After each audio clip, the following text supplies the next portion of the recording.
In January and February of 2015, Syrian government and oppositions held two rounds of talks under international efforts, but the talks failed amid huge differences.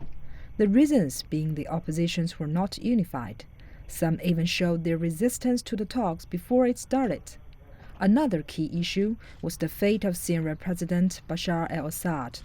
The two sides were far apart on this. Some countries for the oppositions demanded the step-down of Assad. In the past 2 years, situations in Syria and the world have changed.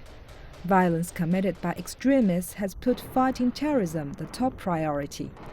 Russia's military action in Syria altered the balance of power in the battlefield. Also, Western countries, headed by the U.S., softened their stance on Assad's fate. On October the 29th and 30th, 2015, foreign ministers of key players took part in the multilateral talks in Vienna, reaching a consensus on a UN-led diplomatic process pushing forward the end of Syria crisis.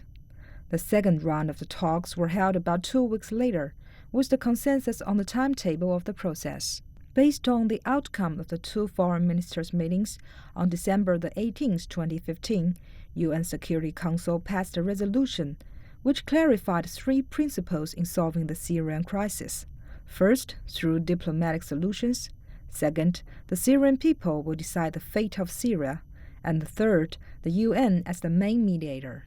And it suggested the UN work hard to convene the Syrian government and opposition for negotiations on a political process targeting early January 2016 as the start date.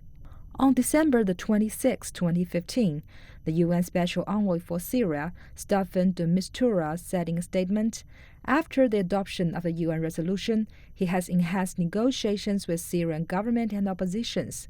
He voiced his hopes to bring representatives of the two sides together to launch the intra-Syria peace talks in Geneva on January 25th.